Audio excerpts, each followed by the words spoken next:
Good afternoon. My name is Noelle Lorraine Williams, and I am the Director of the African American History Program and Black Heritage Trail at the New Jersey Historical Commission. And I am happy to welcome you to this video, which is the application overview for New Jersey's first statewide Black Heritage Trail. Thank you for joining us.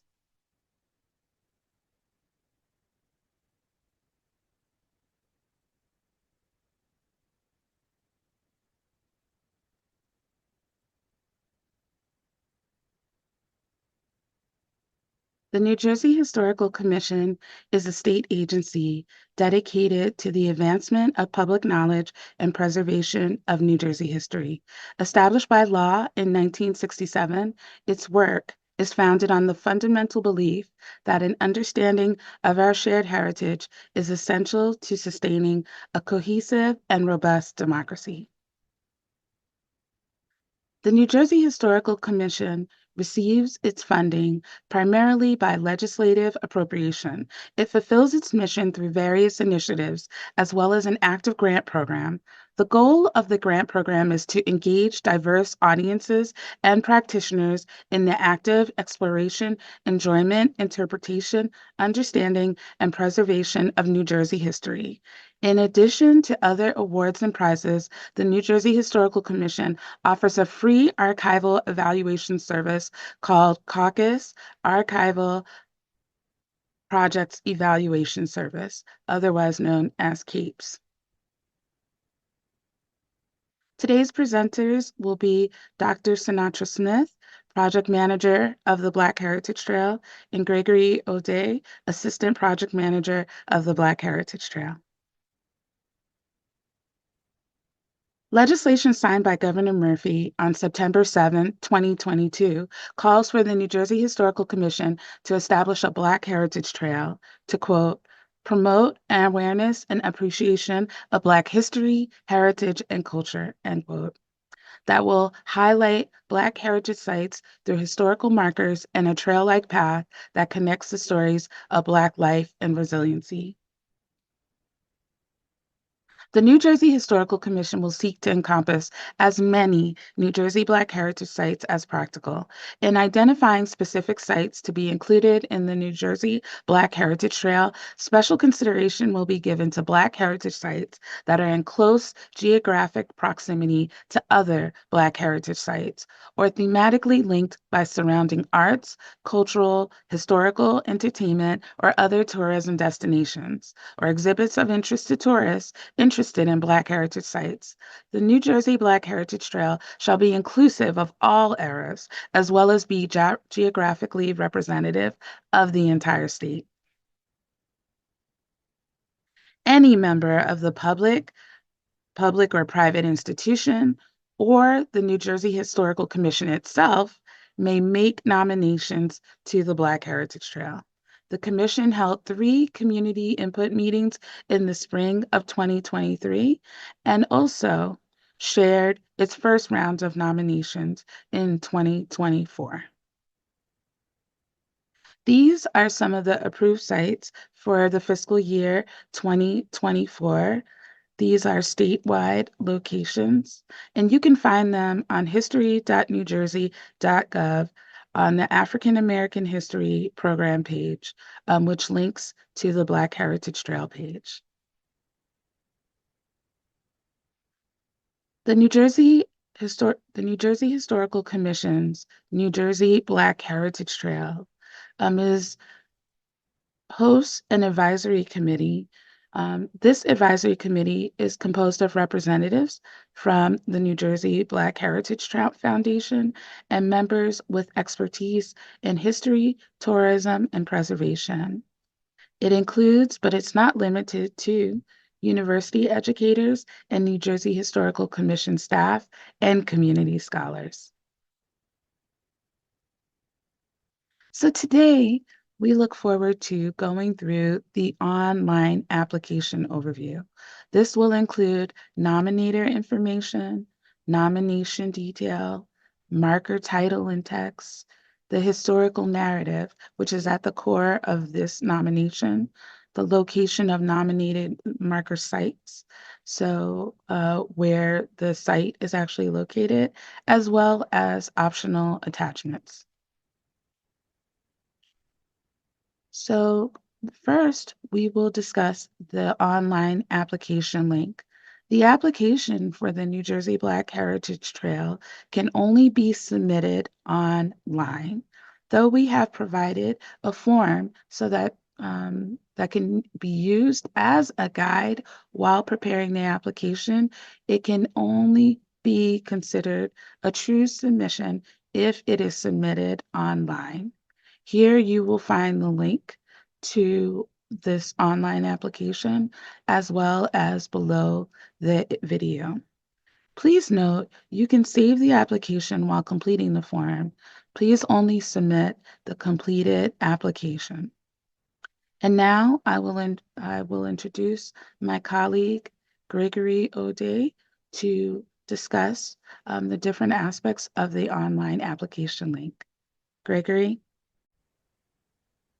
Thank you very much, Noel. So to the application form, once the link on the presentation has been logged in, or once you click on the link, it takes you straight to this form, the online form. So this form is divided into 6 sections. So I'm going to walk you through 5 sections, and then the remaining 2 sections that have some additional prompts that we added for this round of application will be properly discussed within details by my colleague, Dr. Sinatra. So in the first session here, we have the guidelines uploaded here, just for you to also keep yourself abreast with some of the provisions of the guidelines, so the application can be submitted, in line with the requirements or in line with the guidelines for this cycle of the application. And also here we have a downloadable copy of the online application. So if you choose to, first of all, put in your application in the hard copy, just to make sure that you don't have any mistakes on there, you can download the hard copy here and then pre-fill it before you transfer that information to the online application form. When you start filling the application form in this section A, we require that you put in the nominator's information. If you're nominating a site yourself, we require that you put in your full name here, put in your address, put in the city, the county, and the state which you reside in, and the zip code, including your email and phone number. If you're nominating on behalf of an organization, we also require that you put in the organization's information here, the organization's name, the address, the city, the county, and the state, the zip code, the main phone number, the general email of the organization, including the website. There is any affiliation with the nominating organization, if you're a board member, whatever position you identify with the organization, we require that you put it here in this field. If the site is currently listed, is there an existing marker on the site? If yes, you put it, you click on yes or no. And then if yes, you have to describe the existing marker or plate on the site in this box. Is the site listed on the New Jersey National Register of Historic Places? If you've done the check, if you've checked that already, you answer this question. If you haven't, there's a link here for you to double check if the site is listed in the register on this link. And then if you have it there, then you put in the date that is listed on the register. And also for the New Jersey register, you put the date here. And then for the national register, you also put the date here that is listed in the register. Is the site listed on any other register? If yes, you answer this question. If you have it, then you put in the name of the register here and the date. Then the section B, we have the nomination details. The question in this section gives us the idea of how accessible this site is for the public and what kind of Black history interpretation is already happening there. It's already happening there. To share and explain information with the site's audience. Responses to this question are for information gathering purposes and will not disqualify the application. So you would answer any of this question that applies to that information. If it's an indoor event or shelter site, you just click on any of these that apply. And then if it's an outdoor or shelter event or shelter site, you also click on any of the options. You can click as many as possible options that apply to that application or to the site. And then if it's Black history related and the site cannot host events annually, monthly, or weekly, or there's never an event hosted there on the site, you also click on any of these options here. Then this section here is optional. If you like, you would include any relevant details or links regarding Black history related exhibitions, events, or other method of interpretation that happen at the nominated site. And then in this section, we also require that you choose the themes that the site kind of represent. If it's women, LGBTQA, a geographical location, Black immigrant population, social movement, culture. In the culture that includes art, music, food, language, material culture, and artifact, enslavement, abolition, electoral process, voting legislation, and others. And this section is also optional. You may also share any detail regarding the themes addressed by the proposed marker here. And then in this other part, require that you also, put in the time period that this particular site addresses. If it addressed the African American arrival during the colonial era between 1619 to 1775, you cannot choose, or any of this option that apply. It could be one or two or three. It could be all of them, depending on the time period. And then here, which is also optional on the 5B, you share any details regarding the time period addressed by the proposed marker. On the section C, we have the marker title and text. We require that you put in the marker title, proposed title here in this section, and that has to be, the title should be up to 50 characters. If you go beyond 50 characters, it may not allow you to proceed to the next step of the application. So you want to try to keep it within 50 characters. And then the proposed text up to 70 characters that provide concise summary of the marker subjects, specifying the historical significance, why the subject will be meaningful and educational for the public, as well as how and why the subject had a significant impact on its time. So that is going to be here, that information will be here.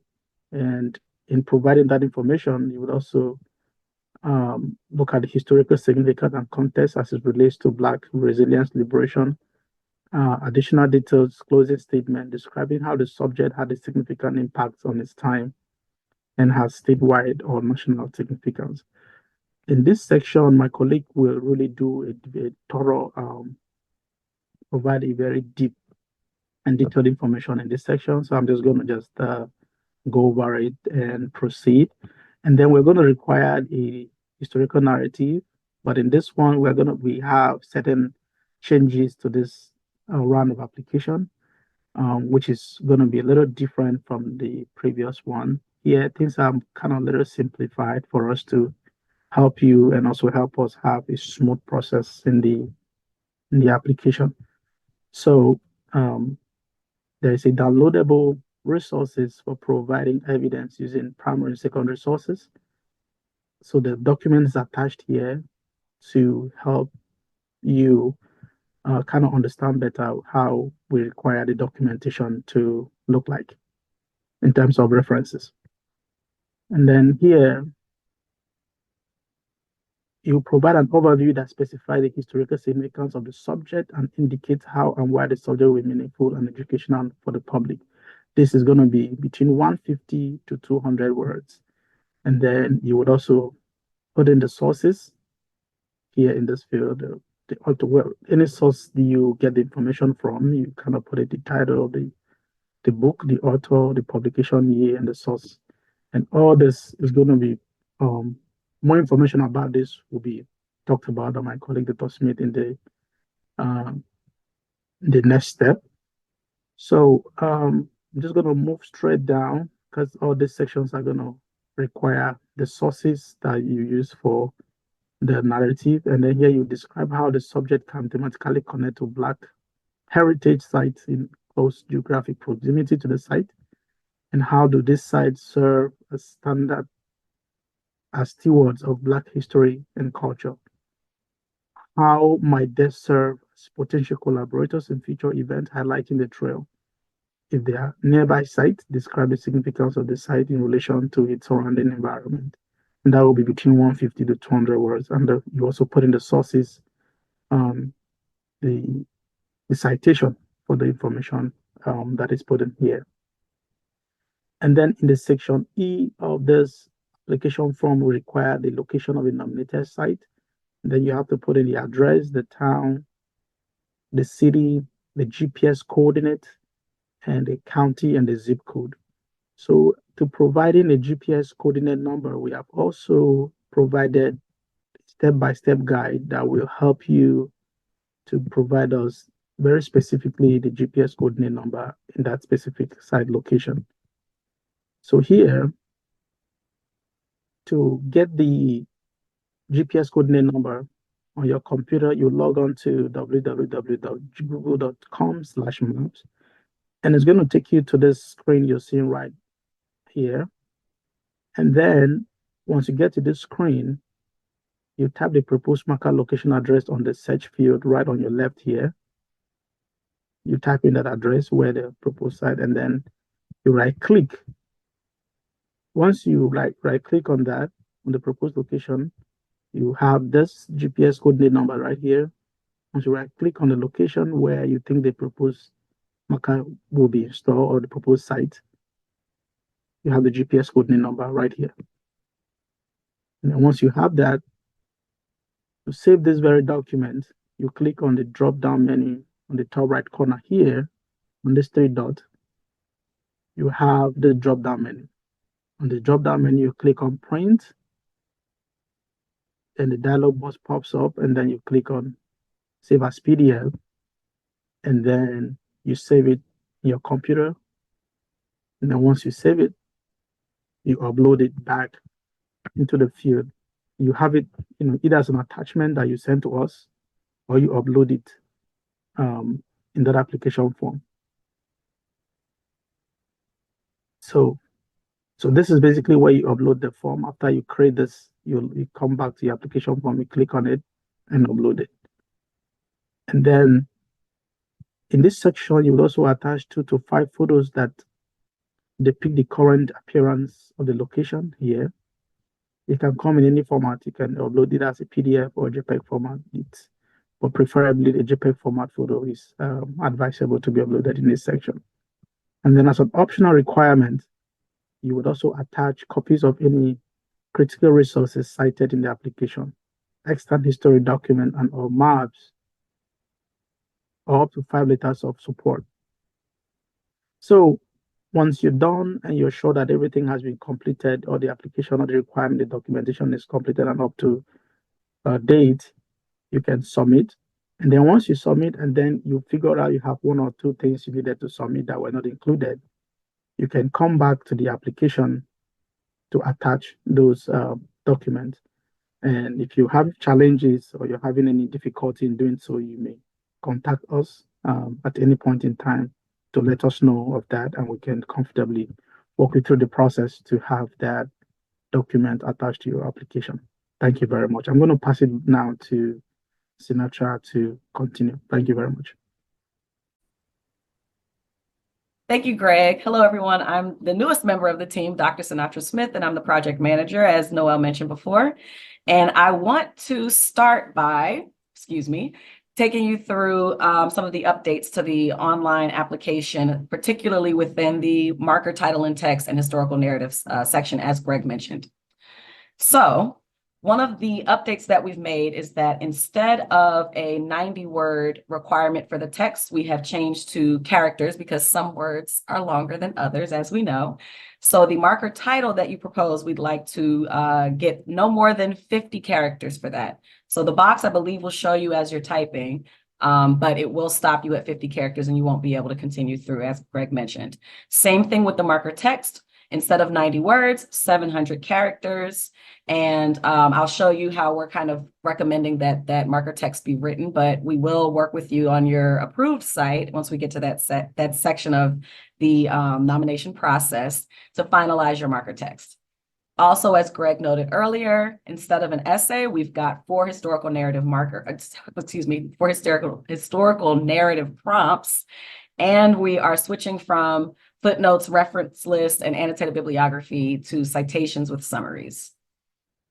So the first thing I want to talk to you about is the marker text. A historical marker, as you know, is a physical sign or plaque placed at a specific location to commemorate an event, person, or significant historical site. The markers typically provide a brief summary or historical context in around 700 characters or less, and they serve as a way to educate and inform the public about the historical significance of a particular place or event, preserving its memory for future generations. We would like for this marker text to be up to 700 characters that provides a concise summary of the marker subject, specifying the historical significance, why the subject will be meaningful and educational for the public, as well as how and why the subject had a lasting impact over time. Please note that the final text will be drafted by the commission staff in collaboration with the nominator. As you're writing your text, we've got some helpful hints to help you along the way. And this is the formula that we use to write the text when we get to the editing stage. So you'll start with an overall statement that summarizes the historical significance of the site. Then you'll move on to the historical significance and context as it relates to Black resilience and liberation. Add any relevant additional detail and make sure you provide a closing statement describing how the subject had a significant impact on its time and has statewide or national significance. So as we've been alluding to, there are some updates to the historical narrative. Instead of an essay, again, we're using prompts. Each of these prompts will have a 150 to 250 response. In the box, when you're on the form, it will not let you proceed if you have fewer than 150 words to respond to the prompt or more than 250. So we're talking about 2 or 3 paragraphs here. You can draft them externally, but you're going to direct them directly into the box. You're not going to upload any additional attachments. So the first prompt is to provide an overview that specifies the historical significance of the subject and indicates how and why the subject will be meaningful and educational for the public. Then the second one is to describe how the subject had a significant impact on its time and has statewide and/or national significance. The third prompt is to explain why the subject has had a significant impact on the history of New Jersey populations and communities and their cultural development. And the fourth and final prompt is to describe how the subject can be thematically connected to other Black heritage sites in close geographic proximity to the site. How do these sites serve as stewards of Black history and culture? How might they serve as potential collaborators in future events highlighting the trail? If there are no nearby sites, describe the significance of the site in relation to its surrounding environment. This is going to be really important for our nominators that are documenting Black history in locations that don't have a lot of other sites doing the same work. So we have space for all of these opportunities here. As Greg showed you on the application, there is a space for your citations with a summary. So instead of an annotated bibliography, footnotes, and reference list, you're just going to input your citations directly into the form, and you can add as many rows as you'd like. We'd like to note that you're going to include the title, the author, the publication year, select the source type. That's a drop-down menu. It's either primary or secondary. If there's a website, then you'll input it into this website space here. If there's not, you can leave it blank, which is why it doesn't have that red asterisk next to it because it's not a required field. Then you're going to have your summary. So this is to replace the annotation. We just want to know the specific information that you use to respond to the prompt that you pulled from each of those sources. This is going to help the team when we go to do our fact checking. And so we'll know exactly what information came from where. So you might have one source that gave you birth and death dates and another source that gave you information about a historical figure's profession. So you're going to note that in your summary for each of your sources. And again, you add as many rows as you need. Across all of the prompts, we would like to see a combined total of 3 primary sources and 3 secondary sources. You can repeat sources between the prompts. We just want a combined total of those sources, right? So let's get into some recommendations on our favorite topic, research. So the first thing we want you to do is begin your research with an open mind. The information that you gather may be partially true, factual, or not. And we're going to get into a case study a little later to discuss this a little bit more. But think of yourself as a detective, right? You have kind of a thesis in mind that you're trying to explore, a site that you know is significant to Black history in the state of New Jersey. So you're going to begin with an open mind and see what you can find about that site. Gather all of the information that you have and make sure you save those documents on another drive besides your computer's hard drive. You can use USB drive, Google Drive, Dropbox, any type of other storage, but we want to make sure you have it saved in multiple locations. This will be helpful in 2 scenarios that I can think of off the top of my head. 1, your computer decides it doesn't want to work anymore. You still have access to your resources. You don't want to have things in just one space. 2, maybe you're on the move. Maybe you're working at home sometimes, working in the office, working on vacation, whatever the case may be. If you have some portable storage or cloud storage, USB drive, Google Drive, Dropbox, you'll still have access to your documents. You also want to check with the New Jersey and National Registers of Historic Places to see if the site has any current nominations. Those nominations are going to be very helpful to you as you do your research. You can look at their bibliography and find out what sources they use. You can also pull directly from those applications. Any approved sites that have gone into the state or national register have already been vetted, so you know that those are reliable documents that they're typing up. So please feel free to pull from those. We also encourage you to do various Google searches on your topic. Again, remember to keep an open mind. Some of the information might be partially true, factual, or not true at all. Note where you find information that's conflicting between sources so that you can make some critical decisions about what the actual history is. And our last recommendation for research is to gather primary sources and build a data page of the facts using online resources, archives, and libraries. This is a basic who, what, when, and how. For example, the founding of a town, when the church was built, when the school was demolished, or when the person was born or died are all basic facts that will assist you in your research. Primary sources such as the census, birth certificates, bank documents, etc., are helpful, though even these documents can have mistakes as well, particularly with names and spelling related information. Everyone makes mistakes. Nobody's perfect, right? Some of the resources that we recommend you check out, these are also linked on our website, are the New Jersey State Library, the New Jersey State Archive, your local libraries, and university libraries. And the final tip, I know I said it was final on the previous slide, but here we are with another one. It's a bonus. Gather your secondary sources about your topic as they relate to your topic. These include research papers, books, theses, topical websites, and other sources. Sources such as oral histories should be dated and transcribed. Look at the figures that might have visited or are associated with the site. Sometimes information is in other places. For example, the Schomburg Center for Research in Black Culture in Harlem or a repository in another state may be useful as well. So now we're going to move on to some examples of primary and secondary sources so that we're all on the same page. Please recall that when Greg was presenting, there is a really helpful resource directly in the form that you can download from the National Underground Railroad site, and you'll be able to get some more information about primary and secondary sources. So just kind of a brief overview. Primary sources, examples of them are original official records and sworn affidavits based on eyewitness accounts, diaries, journals, and autobiographies, authenticated narrative accounts by eyewitnesses to the event like oral histories, and factors impacting the reliability of primary evidence should be considered. Also consider the credibility of the informant, their reputation for honesty, probable bias, or ulterior motives, and mental capacity. Some secondary source examples are newspapers reporting on historical events. So this should not be confused with archival newspapers that are reporting on current events, or even current newspapers that are reporting on current events. Also, scholarly publications based on the author's research, and biographies or other secondary accounts. So the rule of thumb is, if this document or story, oral history, newspaper is referring directly to an event or a site or a person, then it's a primary source. If it's someone writing about something else that they find that is that primary source, if they're writing about research they've done on the archival records, on the oral histories, then those are secondary sources. So here's another demonstration of primary sources. These are historical newspapers that are archival in nature and are referring to the current events of the time.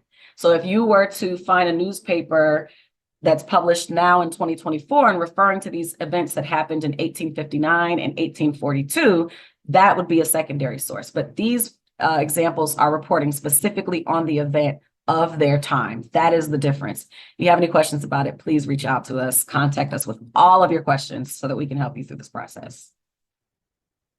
Also available to you are digital and online archival resources. So the picture on the far left is a physical resource, right? You go into a book, a library, you have access to a physical book. That's a hard copy. That's not digitized, right? Sometimes those books may be available in digital format, which is helpful for folks who are not able to get to the physical repository to do the research. There are also digitized archival resources. So we've got the Colored American, which is a periodical. You can also find the Directory of the City of New York, which has a listing of names and addresses. There are archival photos. Those are all often available online for your use as a researcher, which you are a public researcher, right? We appreciate your work in this effort to nominate these sites. And so we want to make sure that you take advantage of all of the materials that are available to you through digital format. So here's the case study that I alluded to earlier. We want to make sure that you are reviewing existing resources and looking at primary and secondary resources that are highlighted to verify information. So in this case, we've got 3 different websites that are referring to different events in Black history in New Jersey. And the site that, or the window that's on the far right, this one here, is actually reporting some information that may be partially untrue or unfactual. So you always want to be sure that you're looking at the source of the information. Is it a scholarly source or academic, where it's gone through a full peer review process? And so you can pretty much count it as reliable, though, again, nobody's perfect. Sometimes new research is done and you find out that something that was published in 1994 has been debunked. So you want to make sure you're doing very thorough research. You also want to look at the source of the publication again. So maybe you've got a blog, but if it's a personal blog, that's probably not going to be a reliable resource unless it's the historical figure's personal blog. So if you're looking at someone who had a blog during the 90s and that person is significant to New Jersey Black history, that would be an archival source. It's kind of like a diary, right? But if it's someone's personal blog and they're describing something that happened that's not connected to them directly, that's unlikely to be a reputable source. However, you can look at the references that they use. I like to use the case of Wikipedia, right? We don't like to cite Wikipedia, but we do like to look at the bibliography that is provided on Wikipedia. So you can check out what someone cited in order to write that article and see, what's the credibility of those sources, look at them yourself, and cite the sources instead of the personal blog, the Wikipedia page, or whatever. One more thing to note is to also be aware of any ulterior motives that we mentioned earlier. So it might be a political site that's trying to make a particular point. So please be aware of all of those things as you're doing your research. So thank you so much for taking the time to view this video. We hope this has been helpful. If you have any questions about anything through this process, please do not hesitate to reach out to us. You've already seen our general njblackheritagetrail at sos.nj.gov email address. These are our direct emails. You can also reach out to us there. And we would like to invite you to please follow us on our social media accounts. This is a link to our website, Facebook, Instagram, YouTube, and Twitter. Follow us. We like to post a lot of updates there. Make sure you're on our mailing list. If you're not, please send us an email. We'll make sure you're added so that you can get all of the updates when new cycles are announced, when there's updates made to the process, when we've got new information, when we've got approved sites, we will announce those as well. So be sure you are following us and tapped into the New Jersey Black Heritage Trail.